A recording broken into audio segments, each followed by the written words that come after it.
This is a video for all the fine young men and fine young women out there who like to go hiking up in the mountains and maybe find a nice little creek with some fish in it, and would like to catch some fish out of that creek to dress and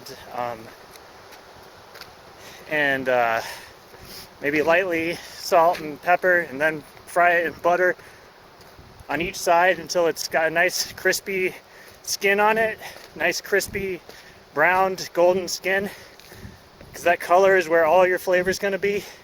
So don't be shy on getting it too crispy. You're most likely not going to overcook it, and then that delicious meat will just flake right off the bone. You don't want to kill it with pepper, but just enough so that it's got some of that good, rich, spicy flavor throughout. This is some Oregon grape, which is a tasty tart berry. It's a good medicine. It's tart, and it cleanses the liver and has a variety of other important medicinal benefits. So you're going to want to forage for elderberries, which are a good, nutritious wild berry, a little tart, but sweet. Very sweet. I find these vary quite a bit from bush to bush in terms of flavor and overall quality. I think there's several species of them. But yeah, strong medicinal effects. They really excoriate the liver. Now the stems do have some sort of cyanide, perhaps, or something that sounds similar to that. That's also found in Brazil. Nuts, cyanide, cyanic acid. So you don't want to eat the stems. There are not too many of them. They're not that toxic. So you're probably going to want to forage for these rose hips along the way. They're not a very good source of sustenance because they're oftentimes pretty seedy, but when you get a good big plump one like this, they'll have a lot of flesh to it. Fairly good eating. It's rich in vitamin C and has a variety of other medicinal purposes. They're not very good. They're better when they're totally ripe. You want to be careful as you chew them because the seeds are tough. And the last thing you want to do in the wilderness is crack a tooth on a goddamn bitter, gosh dang bitter rose hip. Rose hip. There's also some of these naturalized clovers. You can forage for those, and the leaves are edible, and the flowers are edible. I usually eat the flowers of lawn plants, preferentially the other parts of them. Alright, enough with the rabbit food. I've hiked far enough up.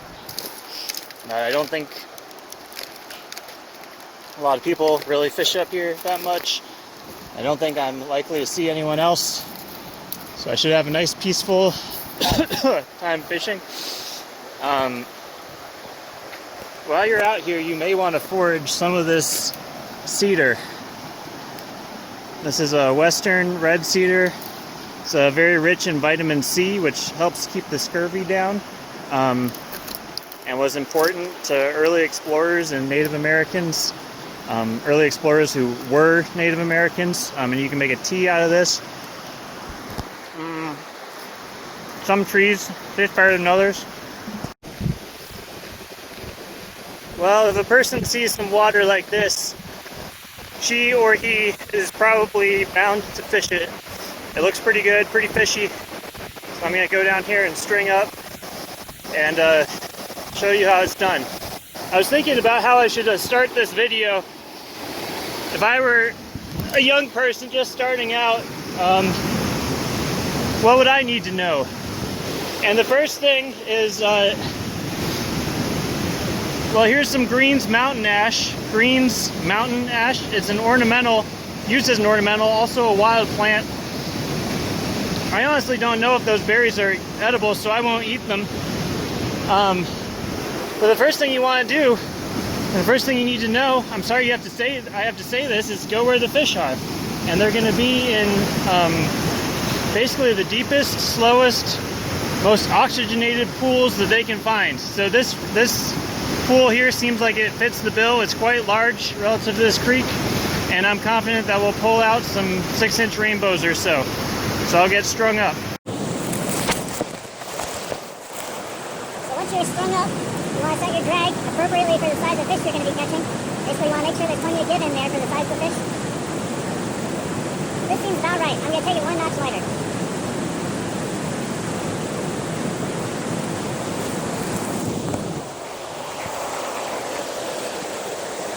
Now we'll go down here and do some fishing.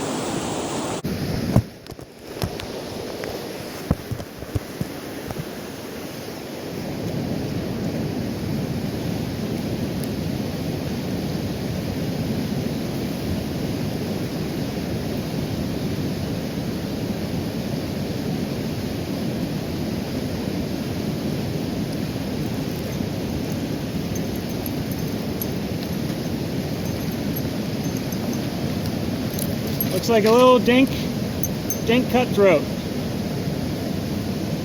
We'll put him on back.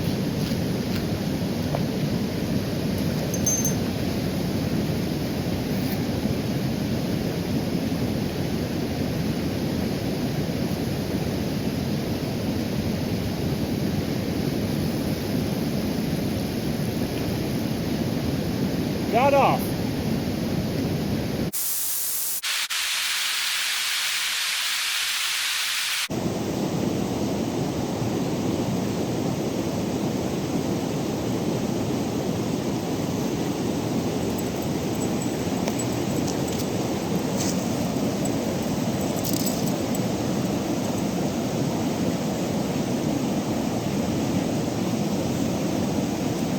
We got here a little rainbow. No, it's a cutthroat. I'll put it back.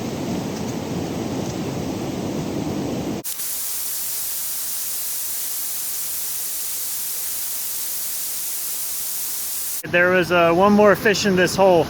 Once I came over from this angle, I could see how much deeper I needed to be fishing it. So you can see there's another little dink cutthroat trout. There's likely to be a nice pool that the beaver has helped engineer for the fish to live in. So let's get some of those fish.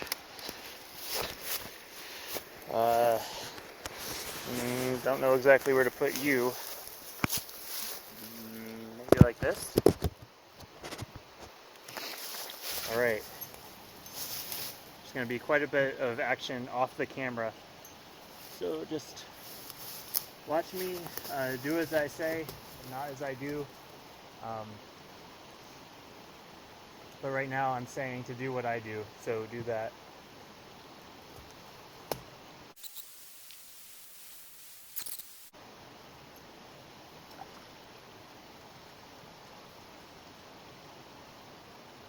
Take one more cast from here. Like I said, #1 rule is go where the fish are, and don't spend a lot of time where there aren't fish giving you action. So I see another, looks like there's good water both up and downstream, so let's take a look and see what we've got. Alright, see that, boys? There's a fish in there, guaranteed. Likely several. That's the kind of water you know you can't go wrong in, so we'll just meander down there.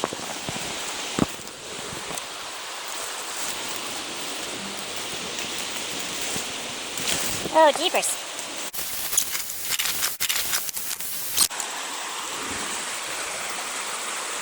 You can't be no wuss about this stuff.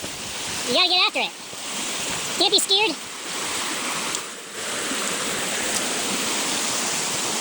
Yes, sir, there's some dink trouts in there. I guarantee it. I'm gonna set you down. Golly, I don't know where. Golly. I'll find some secure spot to put you. There. Golly. I'll find some secure spot to put you. Alright, you stay there.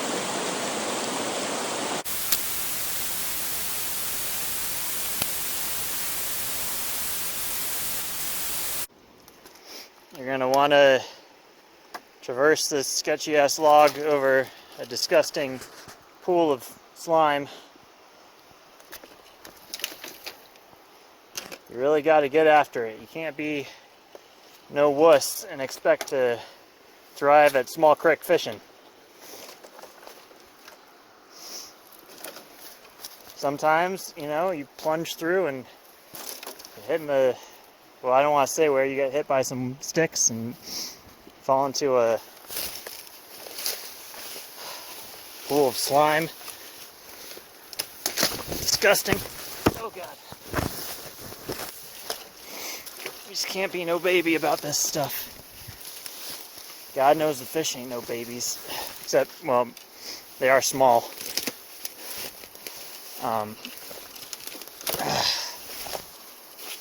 Anyways, here's another pool.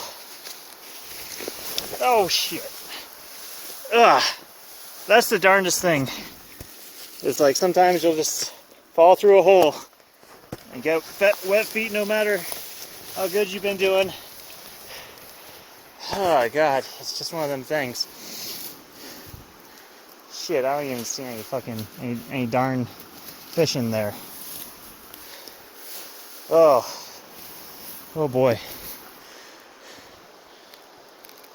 I'll tell you what, I bet you I'll catch some out of here regardless. Just try to keep a dry foot while we're at it. Gee whiz. Alright. We'll catch some fish. I'll catch some fish out of here for sure. You won't do anything. You're sitting around watching YouTube.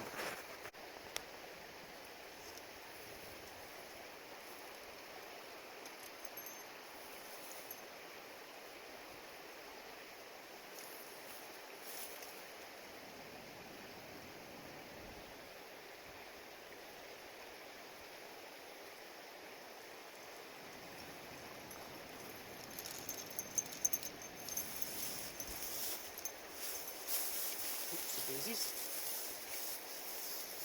This fella got in the grass. I'd say that's a good breakfast fish.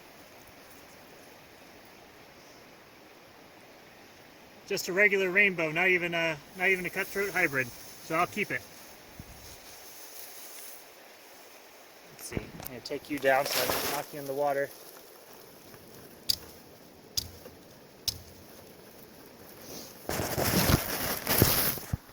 All right, and there's our first keeper of the day, a little baby rainbow.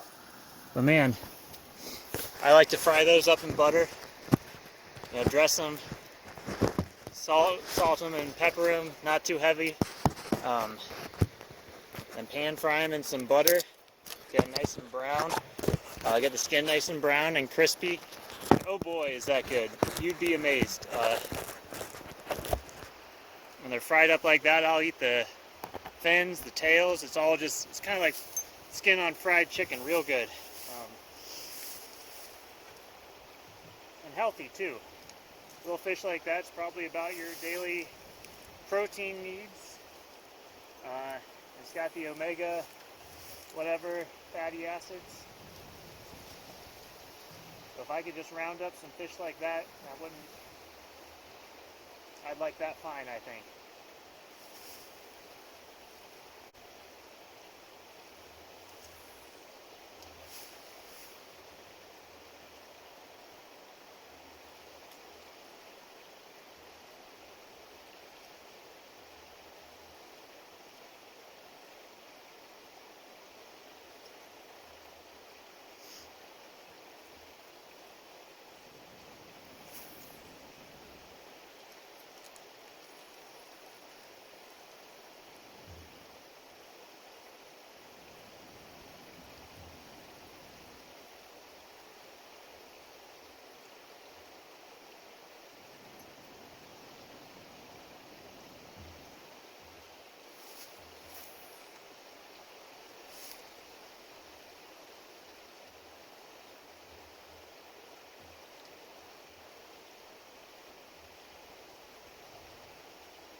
This toad has different medicinal purposes, I assume. We're about to cook up some trout, so you want to get your pan all warmed up. Get you some butter or some vegetable oil.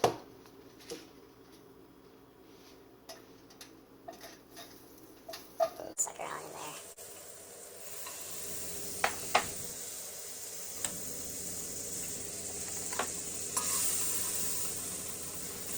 Really want to melt that son of a gun.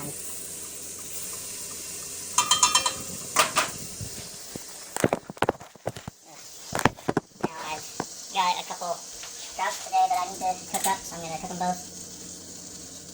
Just throw them on in there. I suppose I could have tossed them in salt and pepper, but I'll get to that.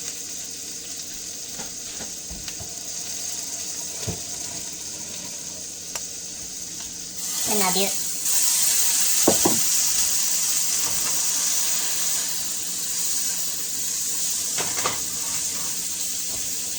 Alright. Let's see what I got going on in there. Get some trouts are frying up. And I'm gonna get some salt and just salt up the whole situation. Not too much, but get some salt in there. I'm gonna set you down so I can do this better.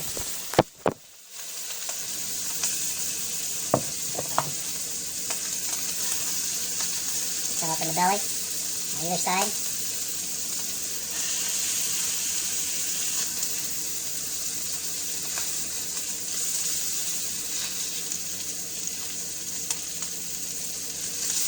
I can't imagine what you'd be saying if you could smell this right now. Buttery trout.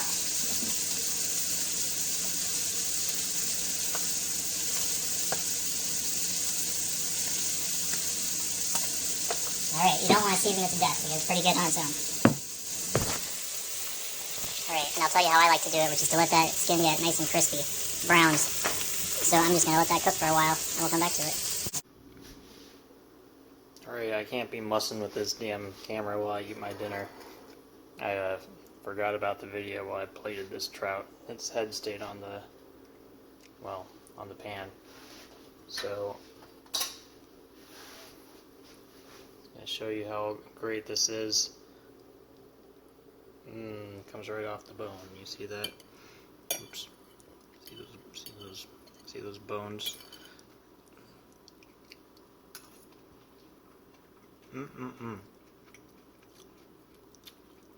You really want that crunchy skin.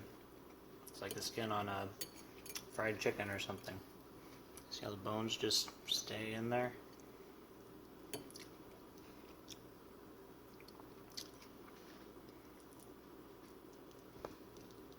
Pretty good.